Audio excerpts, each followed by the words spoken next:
Nos vamos a Israel, allí está el profesor Natalio Steiner, el hombre de Comunidades Plus. ¿Cómo estás, Dani? Te saluda. Hola Dani, ¿qué tal? ¿Cómo están? ¿Me escuchás bien? Te escucho un poco entrecortado. Yo te escucho perfecto. Bueno, perfecto. Dani, mirá, un día muy particular acá, ¿no? Por supuesto que no hay día en Israel y Medio Oriente que no sea particular, pero hoy, digamos, la particularidad, la esencialidad, la especialidad tiene que ver con el juicio a Netanyahu. Es decir, hoy Israel está mirando más adentro que a sus fronteras, que siempre son peligrosas y riesgosas. Para resumirlo un poco a la audiencia que quizá no conozca, no está al tanto de todo esto, Netanyahu está desde hace 8 años atrás acusado de 4 acusaciones, de las cuales una se cayó hace bastante tiempo y cada una de las acusaciones lleva el nombre de carpeta 1000, carpeta 2000, carpeta 3000. No, es un tema técnico, ¿no? No tiene importancia eso. Cada una de esas acusaciones tiene que ver con cuestiones de cohecho, de fraude o de influencias en medios de comunicación. No me acuerdo exactamente el punto. Después de idas, vueltas, de aquí para allá, apelaciones, contraapelaciones, presentación de testigos, no testigos, hoy Netanyahu debía presentarse, y debe y está, se ha presentado, en el juzgado de Tel Aviv para declarar por la causa 2000, que es una de las causas más importantes. Ayer di una conferencia de prensa donde hizo una reseña muy importante de los logros militares de Israel bajo su gestión en los distintos frentes y reseñó la situación y el tema de los refugiados, pero la conferencia de prensa terminó muy tumultuosamente y debemos decirlo con justicia de ambos lados. La actitud de Netanyahu hacia algunos de los periodistas fue soberbia, difícil, complicada, hasta ofensiva, diríamos en algunos casos, y la actitud de algunos periodistas, colegas, también tenemos que decirlo, fue muy, pero muy mala, muy desubicada. Hay formas de preguntar, hay formas de cuestionar, hay formas de indagar a un primer ministro que está imputado, no está condenado, está imputado en una serie de delitos. Netanyahu se presentó hoy a la mañana en Tel Aviv, hay unos 300, 400 manifestantes que acompañan con banderas, con pancartas, al estilo argentino un poco, lo hemos vivido en algún momento Comodoro Pi, etcétera. No quiero abundar en comparaciones porque no son buenas. Y Netanyahu se presentó y bueno, empezó a declarar, la televisión, la radio está siguiendo intensamente este proceso.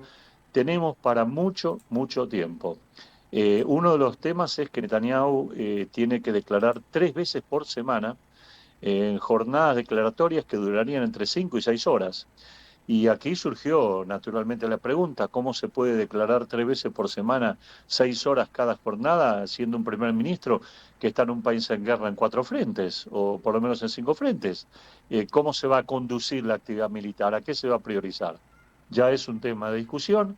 Ahí surgió la idea, o hace rato viene surgiendo la idea, de que Netanyahu dé un paso al costado provisoriamente, pida licencia y que otro asuma el poder y él se dedica a la parte judicial.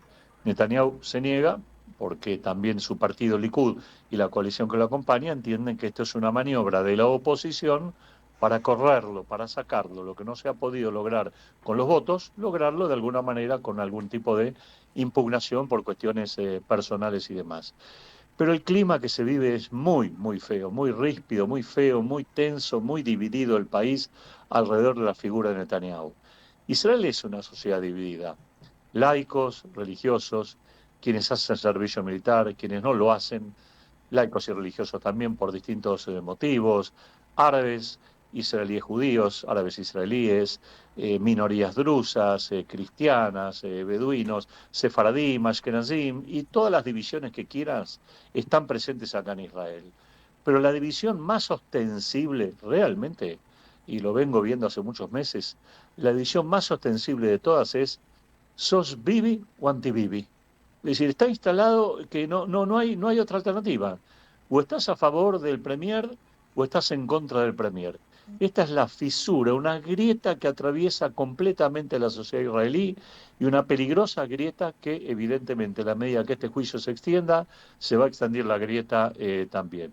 Hay quienes dicen que el juicio podría terminar en meses y hay otros que dicen que podría demorar años, 1, 2 o 3 o 4 años más, teniendo en cuenta que esto ya lleva 8 años ya de alguna manera el juicio, y teniendo en cuenta también de que Israel es un país que vive el día a día con mucha intensidad y hace falta que un ministro esté con todas las pilas puestas en la conducción del país ante la multiplicidad de desafíos, como lo mencioné realmente antes. Así que esto con respecto al tema de Netanyahu, no quería dejar pasarlo, comentarlo, porque es un tema muy importante acá para Israel. De hecho, inclusive hay cobertura de periodistas a nivel internacional que se han presentado y acreditado para seguir de cerca este juicio que, bueno, conmueve el país.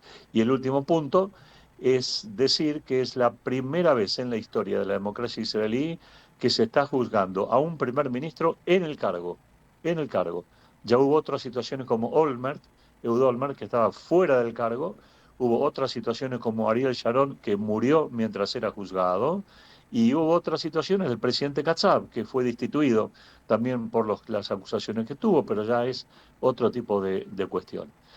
Si te parece, pasemos un poco a los temas fronterizos, más que los temas, digamos, de política interna. Eh, Tal como se viene advirtiendo, ya en la coalición siria que se ha conformado, empezamos a notar choques entre ellos. Las milicias pro-turcas del SNA, así se las conoce por la sigla, están confrontando con las milicias kurdas. Turcos y kurdos, sabemos las diferencias existentes ya de hace bastante tiempo. Los turcos han adjudicado algunos triunfos, los kurdos están muy preocupados, tienen miedo, con toda lógica, a perder su autonomía, que la tienen extendida en el 40-45% del país, y tienen miedo que Erdogan incurra en lo que ya Turquía ha incurrido con Armenia, ¿no? En algún genocidio con tal de terminar con el problema kurdo y el problema que genera internamente a Erdogan este tipo de cuestión. Los kurdos están sostenidos por Estados Unidos, están defendidos por Estados Unidos, pero naturalmente no ha habido choques militares entre tropas norteamericanas y turcas. Recordemos que ambos son dos países de la OTAN. Así que ese es un tema y un ingrediente adicional en esta complejidad de lo que significa Siria. También empiezan a aparecer lo que todos sospechamos, de una forma u otra, las fuertes expresiones islamistas en los sectores que componen esta coalición. Vamos a marchar por Jerusalén, el califato se ha puesto en marcha, vamos a liberar también la Meca, vamos a establecer un gobierno maometano. Todos estos slogans que muchos los consideran inocentes, muchas veces trajeron tragedias y están presentes en las minorías que han llegado al poder y que se están organizando. Por otro lado, el gobierno sirio en el poder, si bien ha pasado muy pocas horas, parece empezar a organizarse con seriedad. Cada ministerio ha sido ocupado por un ministro, hay un primer ministro que ha juramentado, el clima que se vive en las ciudades donde están presentes estos grupos es de tranquilidad en general, naturalmente alterado por el estado de belicosidad que vive el país. Y ahí tenemos que pasar justamente a hablar del tema de Israel. Ayer dijimos claramente que Israel reforzó totalmente las fronteras con el Golán, haciendo realmente un cerco blindado en las mismas. Pero ya desde ayer Israel está disparando y continúa bombardeando todo tipo de objetivo militar sirio. Podemos decir que si bien ayer hablábamos de la caída del muro de Berlín, bueno, hoy podemos hablar de la derrota del ejército sirio a nivel de la guerra de los 6 días o de la guerra de Yom Kippur, si se quiere. Y créeme que no estoy exagerando, el ejército sirio, tal como lo conocemos desde el punto de vista militar, en lo que tiene que ver con aviones, con helicópteros, con blindados, con centros de producción química, con centros de comandos, está siendo demolido, está siendo destruido, va a dejar de existir. Los que van a quedar van a ser obviamente estos grupos islamistas rebeldes con las armas que tengan o quien les provea, Turquía, otras armas que pueden llegar a tener. Pero Israel se está ocupando y preocupando de demoler por su seguridad y por la seguridad de la población todo tipo de armamento. Ayer se atacó el puerto de Latakia y se hundieron varias naves importantes que tenían los sirios también, y hoy se está atacando también las cercanías de Damasco, se ha atacado nuevamente otro centro químico, de producción de armas químicas, a eso me refiero, muy importante Así que Israel continúa con esta cuestión. Trascendió también que el jefe de inteligencia militar de los servicios de Bashir el-Assad escapó hacia el Líbano. Y cuidado que ese puede ser un tema delicado porque puede desde allí junto a Hezbollah enhebrar una contrarrevolución contra el régimen sirio que ha tomado básicamente el poder. Así que tenemos que ver cómo va a evolucionar ese tema también a corto plazo. Irán ha admitido en gran parte su fracaso sin mencionar la palabra fracaso y el gobierno iraní emitió un comunicado en el cual dice que no hay más tropas iraníes en territorio de Siria. Es decir, la retirada iraní ha sido completa. Eh, Veremos en los próximos días qué pasa con los rusos, que están más afincados ya de hace bastante tiempo atrás. Y respecto a lo que me decías ayer, que nos tuvimos que despedir un poco así abruptamente acerca del Hamas y del comunicado extraño de alabanza al nuevo gobierno, dándole la espalda, ni más ni menos que a Irán, ¿sí? La verdad que hay dos respuestas ante esto. En primer lugar, que si bien es cierto que Irán ha apoyado plenamente al Hamas y lo ha armado y lo ha financiado en todo sentido, pero el Hamas es una organización palestina sunita. No debemos dejar de pensar en lo que hablamos ayer, cómo el elemento religioso se antepone a otras lealtades. Y por lo tanto, en este sentido, ahí encontramos que el sunismo ha emergido por encima de la lealtad incondicional a su patrón, que era o es Irán. Así que ese comunicado se entiende por un lado de esa manera, pero hay otra forma de entenderlo y que puede ser un poco más complicada. Y es el hecho de que gran parte de los que llevaron a cabo ayer o antes de ayer el golpe o el derrocamiento de Bashir el-Assad son sunitas también y pertenecen ideológicamente a lo que se dan a llamar la hermandad musulmana. Y el Hamas islámico tiene una fuerte influencia de la agrupación Hermandad Musulmana, fundada en 1928 en Egipto. Así que evidentemente ahí tenemos un punto de coincidencia delicado, complicado, que esperemos realmente no se profundice y no sea un dolor de cabeza más. Y por último, comentarte, antes, si vos tenés alguna pregunta, por supuesto, trataré de responder, pero comentarte que en lo que tiene que ver con la muerte ayer, como dijimos, de 7 soldados, 3 de ellos murieron en el Líbano cuando fue atacado el blindado en el cual se retiraban, perdón, En Gaza. en Gaza, Gaza, no el Líbano, cuando se retiraban del servicio, 3 de ellos murieron, hay varios heridos, y hoy Israel pudo eliminar a la unidad terrorista de 10 terroristas del Hamas, que ayer desgraciadamente cobraron la vida de jóvenes 3 soldados israelíes, Dani. Esto es de mi parte lo que te quería comentar. Sí, vuelvo a la primera parte que hablabas de Netanyahu y tengo una consulta, pero es de mera curiosidad. El juicio se trasladó a Tel Aviv aparentemente por falta de garantías o de seguridad. ¿Israel no puede brindar seguridad a un juicio en su capital? Sí, es una buena pregunta, naturalmente el Claro, ámbito si no podés natural cuidar al debería primer haber sido... ministro en la ciudad donde Sí, reside el gobierno, ¿dónde lo vas sí, a cuidar? sí. Sí, sí, realmente. No, me parece que el tema, y esto tendría que tratar de averiguarlo un poco más, tiene que ver con un tema distrital, de distritos específicamente judiciales. Jerusalén está muy vinculado a la Suprema Corte de Justicia, a las altas instancias judiciales, y las ciudades tienen tribunales de ciudad. En este caso, el sistema jurídico israelí funciona diferente a los tribunales que nosotros conocemos, ¿no? De repente nosotros conocemos que en la Argentina todo lo que es un tema federal, Comodoro Pi. Ujú. Bueno, acá pareciera que todo lo que es un tema federal tiene que ver con Jerusalén, pero acá es una imputación, o son varias imputaciones a un ministro, no por delitos judiciables desde el punto de vista político, sino por presuntos delitos vinculados a, fraudes o cohecho o cosas no vinculantes con la política, pero sí relacionadas con el accionar político. Delitos comunes de un político, digamos, que está ocupando un rol muy importante.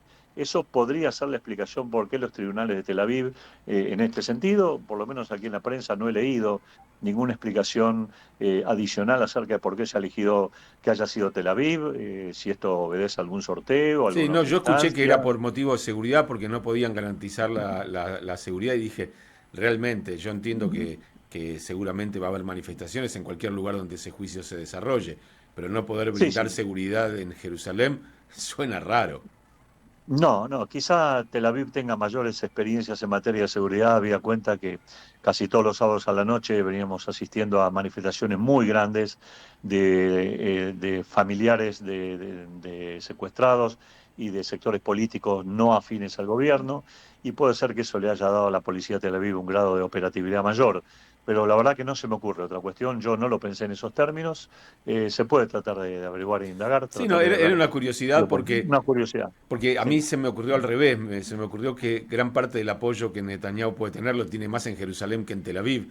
Y de hecho, las reuniones no sé, de familiares de secuestrados, todo, tienen su epicentro más que nada en Tel Aviv. O sea, era como una región más hostil a Sí, Netanyahu por fuera que la misma sí, sí. Jerusalén, ¿no? No hay duda alguna que obviamente Tel Aviv es el núcleo duro, llamémoslo así, de la Ujú. resistencia de lo que antes llamamos anti-Bibi. Esto es clarísimo acá, lo que Tel Aviv representa para los sectores de la oposición y los sectores que están en el gobierno. En ese sentido, sí, en ese sentido Tel Al Aviv menos es va a la estar más cerca de elección. la Quiría, digo, ya que mencionabas la dificultad de tener que Sí, comparecer y aparte de llevar adelante sí, una guerra, tiene más cerquita digamos, sí, sí, no, el no sé epicentro del exactamente manejo dónde. militar.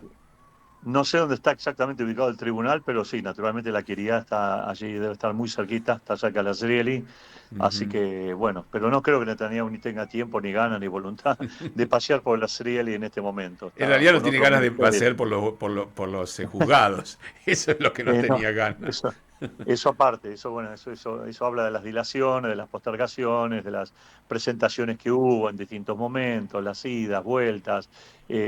Parece que no, pero también la justicia israelí no es tan expeditiva como pensamos y tiene sus lentos procedimientos democráticos en algunos casos y en otros casos ya va más rápidamente. Está presente este tema también. No nos olvidemos que el país todavía tiene que elegir a su presidente de la Suprema Corte. Todavía no ha sido elegido porque sabemos que hay una pelea política entre la Knesset y el Poder Judicial acerca a quién le corresponde nombrar al presidente de la Suprema Corte. Así que no es un tema menor para nada acá en Israel. Bueno, temas nos faltan, para donde mires No, hay un problema no, que resolver y no. seguro, bueno, ni hablamos de las negociaciones con Hamas, que son otro capítulo Sí, en el que todos estamos mirando y esperando y lo único que escuchamos son rumores, pero también esa solo. negociación la tiene que llevar adelante. Algunos hablan de semanas, otros hablan antes del 20 de Sí, enero, pero bueno, sí, también sí. yo me imagino que hay mucha gente también esperando esa resolución. Sí, sí, Ujú. el Hamas ha comentado que si las cosas se encaminan, podría ser un tema de semanas, nada más que de semanas. El gobierno israelí ha sido más cauto respecto a ese sentido y no ha evaluado ningún plazo. Ambos coincidieron, sí, en esto hay que decirlo, ambos coincidieron en que hay avances, que no se está en un punto de conflictividad como se estuvo en los últimos meses y que hay algún tipo de avance y que, bueno, puede ser significativo. Veremos realmente para dónde apunta la cuestión, desde ya que este sigue siendo el tema emocionalmente más sensible para la población israelí, más desgarrante, más movilizante, ni que hablar, por supuesto, cuando caen soldados también, pero este es un tema que hay que darle una solución, hay que darle un corte rápido, dramático, importante, pagando Israel el menor precio posible, de ser posible, ¿no? Pagando el menor precio posible, pero cerrar este capítulo que fisura, sigue fisurando hoy a la sociedad israelí realmente como pocos. Vos lo escuchás también en la radio, los oyentes, así como los programas que hay en la Argentina, que la gente opina, y te das cuenta también que esa grieta está también fuertemente instalada. Todos, pero todos los que uno ha escuchado quieren naturalmente que los cautivos salgan con vida, no hay duda al respecto. La pregunta siempre es, o la duda siempre es, ¿cuál es el costo a pagar por esa libertad? Si a futuro esa libertad va a tener problemas para la sociedad israelí, en el sentido que un Hamas victorioso pueda complicar la vida de israelíes y generar otro conflicto, hay gente que dice, es triste, es lamentable, tendremos que buscar otro camino para la liberación de los cautivos. Mientras que del lado de aquellos que opinan que hay que liberar a los cautivos, lo que dicen claramente es, la guerra con el Hamas ya es un hecho prácticamente terminado, Israel ha vencido al Hamas, pueden existir reyertas, pueden existir incidentes diarios, pero Israel está en condiciones hoy por hoy más que nunca de ceder a condiciones que el Hamas quiera imponer y que no le van a ser erosivas desde el punto de vista de la seguridad. Y créeme que hay voces para todos lados. Hay militares que dicen Lógicamente. adelante y hay otros militares que dicen no. No está todavía garantizado nada con el Hamas, hay que seguir luchando, no se puede entregar el llamado corredor Filadelfia, otros dicen que sí, que no. Cada uno tiene sus argumentaciones y vos lo escuchás y decís, este tiene razón y este tiene razón. Cada uno tiene sus razones y hay que escuchar todas las voces. Sí, no hay que olvidarse también que el acuerdo por Gilad Shalit devolvió a Sinwar a Gaza, lo sacó de una cárcel de Sí, Israel. O sea, por eso. a lo mejor la cuenta del 7 de octubre también hay que empezar a anotarla en el debe de aquella negociación donde por un soldado se devolvieron mil y algo, Mil veintisiete, mil mil veinte, veintisiete, mil mil veintisiete, veintisiete terroristas. asesinos, terroristas. Y Sí, bueno, si en ese momento alguno decía es una locura, y sí, porque no sos el familiar de Gilad Shalit. Bueno, claro, ahora corre claro. igual. Eh, Exactamente. Y mira que lo que vos decís es tan cierto que aquí muchas personas son las que dicen, y hicimos un canje hace años atrás, nos costó, nos demoró, pagamos con 1027 liberados, y no solamente Agia Sinuar salió de allí, sino que salieron otros tantos que fueron ya eliminados por Israel en esta última batalla también. Ujú. O sea que no es gente que se arrepintió y volvió a la vida civil o llevó una vida de normalidad después de estar en la cárcel. Volvieron al terrorismo y cometieron acciones terroristas y participaron de el Hamas islámico nuevamente también. Y no es el primer antecedente, hay ya antecedentes del año 1985 con un canje en donde Israel canjeó 3 israelíes por 1.185 terroristas palestinos, que también dejó toda una huella en la propia sociedad. Israel tiene una larga historia de canjes conflictivos, fallidos en muchos casos también, muy complejos. Por eso digo, no es que los buenos están de un lado, los malos y los insensibles están del otro. No, no pasa por ahí. Todos quieren la libertad de los cautivos. El tema es que se mira el precio a pagar. Ahora, o como vos bien lo decís, a futuro cercano también, con posibles acciones terroristas de aquellos que Israel deba dejar salir y que en realidad en la lista de exigencias que él jamás plantea, que se han conocido nombres, hay personas que tienen 4 o 5 condenas perpetuas, es decir, por crímenes y atentados terroristas de enorme gravedad dentro de Israel. Entonces, liberar a este tipo de personas es delicado, es realmente complicado y plantea justamente situaciones del otro lado. Uno entiende emocionalmente al padre, a la mamá, a la novia, a la esposa del cautivo, pero también tiene que entender a aquel que perdió a su ser querido en una acción terrorista por este tipo que ahora va a ser liberado. Y su hijo está muerto y este tipo saldrá libre.